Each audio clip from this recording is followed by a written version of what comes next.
even though you thought you moved away from that situation, you become them because you have that inner critic, tightness within your body, a restriction, like a very doing something that's so amazing and healing for yourself is actually doing something that's so beautiful for the world and for those around you and for those who get to experience you. Hi, my name is Samaya and welcome to my channel. I actually made this channel in 2020 and I was posting pretty consistently. If you're subscribed, you know, but I was posting and then for like a little over a year, I stopped posting on YouTube, but now I just got the call, like I got the motivation and inspiration to start posting again, and I'm really excited. I do have a new direction for this channel and new intentions that I'm really excited to share, and just my new perspectives and outlooks on life, because I've definitely grown a lot during that time. So in this video, I'm going to be talking about a topic that I love so much and that I just love to talk about. And that is the importance of healing and how healing and awakening really takes you to that next level of life, a level of life that you didn't even know you could live. It goes beyond. I feel like so many people, and this was myself included, just live life unconsciously, and they're not aware of any wounded spaces they may be coming from. They haven't sat with the things in their past that affect them daily today and affect their responses to things. They kind of, because it's normal, it's not something that people really look at. And a lot of people, we just desire and acquire all of these things in life, but there's still something missing. I really believe that that missing thing that people feel is themselves and their connection to themselves and their healing and them just coming back to themselves. So for me, healing is fully committing to yourself and your spiritual growth and evolution in this life. And I believe that that is the most valuable thing you can ever do. You can do all of these physical things in the world, but when you really create that safe space within yourself and you connect with yourself on a deep level, you're able to sit with yourself and sit with what you've been through and alchemize it. That is unmatched. That brings true happiness. Nothing outside of that will bring happiness. Nothing outside of yourself. And when we don't heal and really look at things from our past and things just in our experience that have affected us to this day, we will continue to live in that limited state of mind. We will continue to create these hindering beliefs, this feeling of disempowerment until we're like 80, you know? It's really crazy. There are experiences and things that we go through, usually at a young age, that literally will affect us for the rest of our lives if we do not look at that and sit with it and really ask ourselves if that's true for us.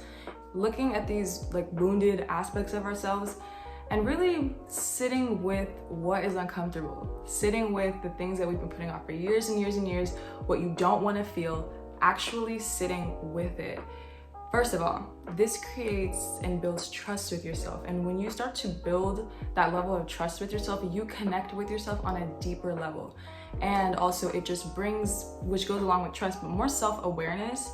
And you're able to see the patterns that you keep perpetuating and where it's coming from, instead of just going through the motions and feeling really out of harmony. You're in disharmony and feeling super ungrounded. So beginning the healing journey.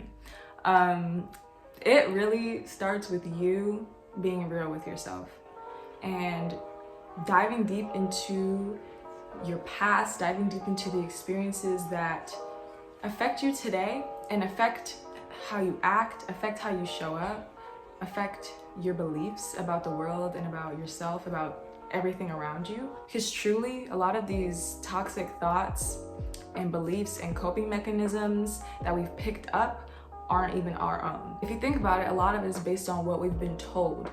A lot of our opinions about ourselves, about the world, is based on what we've been told, and we wonder why it's not working for us when it's literally someone else's thought, it's someone else's opinion, someone else's projection that's not even our own. So a lot of these things are coming from outside of ourselves. For example, let's say as a kid you were criticized a lot by your parents, it could be by friends, whatever, bullies, people around you. You were just criticized a lot. And as you were growing up, you were hearing all of these things about yourself and starting to take them as the truth. You started to believe you were not smart, you were not beautiful, you were not worthy of success. It was going to be super hard for you to gain success or anything like that, any type of limiting belief. Or let's say you were bullied and that was really traumatizing for you, and kids were picking on you and hurting you, and you start to believe everyone around me is going to hurt me, and they think that I'm ugly and dumb, so I might as well think it myself, because that's what they think, right? And we take these little beliefs from outside of ourselves in our little basket, right? We take them and internalize it. And once we grow up out of that, and let's say you're moving out or you're going to a different school, or I don't know, something like that. You're moving away from your parents or moving away from those people who criticized you. Even though you thought you moved away from that situation, you become them, because you have that inner critic that everything outside of yourself created within you. So you didn't really escape that. So many people are like, oh my God, I can't wait to move out. I can't wait to leave my parents. But when they're out, they literally are their parents. They are that person. They become that person that wounded them so much, because when you're young and naive, that's kind of all you know. And you're in those forming years, you're starting to shape opinions about yourself and the world. And who's more responsible for that? Your parents and like the people around you. And when we mindlessly internalize these things, because at a young age, as a kid, you're not really going to be like, you're going to just kind of believe. But when you get older, it's good to question those things and really see where it came from and see if it really was yours to begin with. A lot of the times we don't even know ourselves, really. We only know what's been told outside of ourselves, and we don't have this internal confidence. We don't have this liberation from within. And healing really is asking those questions of who you are, asking where things came from. Why do I respond this way? What was the root of this? I feel like healing is all about the root, getting to the root of things, not just bypassing it and trying to mask what's going on. It's getting to the root of it to actually change. And that gets me into what I wanted to talk about next, which is shadow work. And I'm sure like so many people have heard of this concept. But if you haven't, shadow work is literally sitting with the uncomfortable parts of yourself, sitting with the shadow. The shadow is the you that you put off, the you that you like to ignore, the you that has trauma responses, the you that you don't like to see and that makes you uncomfortable. Shadow work is incredibly healing because you become brave enough to sit with that. So many people are so scared of that. And when you take on that shadow, it's like you're really putting in the work. I feel like shadow work is basically just sitting with the ego and having a little conversation. A lot of people do this by journaling, which is amazing. Try it out. Journaling, I love journaling because the journal is autonomous. It doesn't say anything back to you. You get to just write everything out and get things out without there being another opinion or being another voice. It's more of a personal thing. There are so many shadow work journaling prompts online, or what I like to do is just kind of intuitively ask myself questions, come up with the question in my head basically, and write my answer out, which when you look up shadow work prompts, it's usually a question that you answer. So for example, some questions could be like, what was I always told as a child? What is something that triggers me? Why does it trigger me? Why is it hard for me to set boundaries and hold them? Who criticized me a lot as a kid or in my forming years, and how did that play into how I see myself today? What beliefs are stopping me from having what I want? Who am I? Like, there is an abundance of questions that you can choose from, and just an abundance of questions that you can kind of come up with on your own. And I feel like that is really healing, because it's like you're really coming up with that stuff from within. Now, shadow work is not for the weak. There is a lot that will be coming up for you. There's a lot of things you will be feeling, but this is all good, because when you feel something, when you actually validate yourself, validate your experiences, validate your emotions, that is the start of the healing process. It's going to be uncomfortable. It may feel depressing at times. It may feel like too much.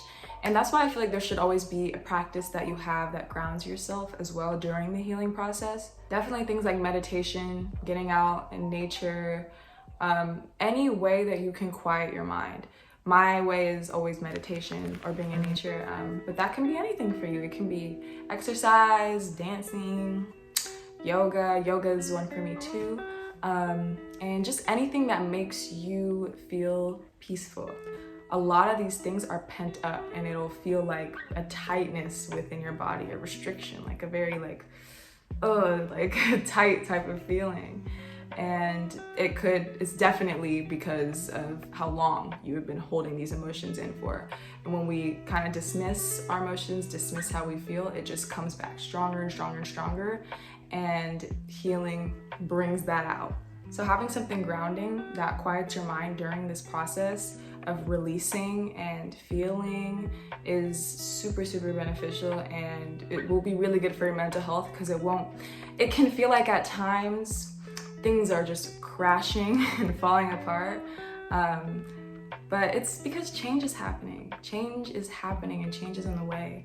And that should be the motivation, the change, the new ways of existing and new ways of showing up.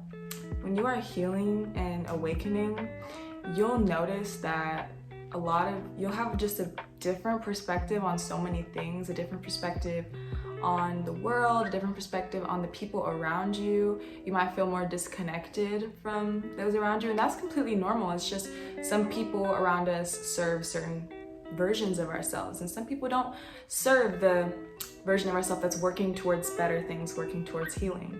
It's good to remind yourself of this, because it'll seem like your whole world is falling apart and everything's going wrong, but everything is serving you. Everything in your life has been serving you. Even what you have been through, even the things you went through as a kid, the traumas that you've been through, the experiences that shaped you in a negative way, were meant. And truly understanding that and forgiving is another step in the healing process. When you understand that everything happened for you and not to you, you start to forgive, because we can't hold this resentment towards the people that did affect us. The only thing that holding resentment does is hurt us in the end. It does not really hurt the other person that much.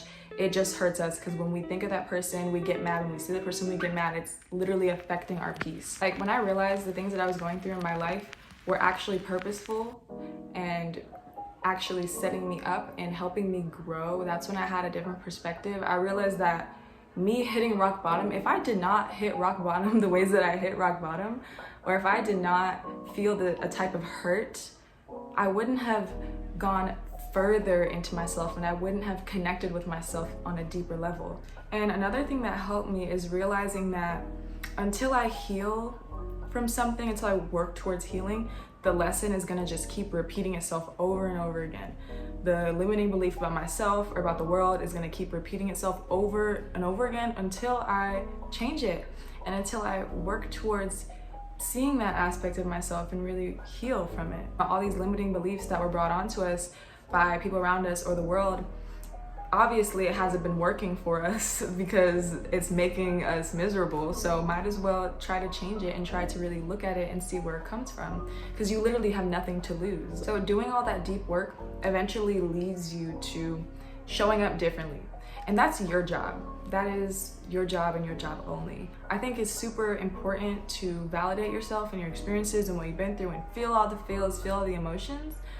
But there has to be a point where integration happens and we get out of the victim mindset. Like, it's time for you to show up differently, for you to show up for yourself differently, for the world differently. And this is where the real change happens, is with the action. Being more conscious, being more aware, and really pausing before a response and asking yourself, am I coming from a wounded space right now, or am I coming from my more embodied and higher version of myself? And it's okay if you slip up and revert back into some old ways of responding. Like, it's normal at times, but being aware of it and catching yourself when it happens is the true integration. And also an important thing is allowing yourself to step into the world with joy and trusting life again. So I know people talk about with healing like, oh my God, it's so dark, it's so this and that.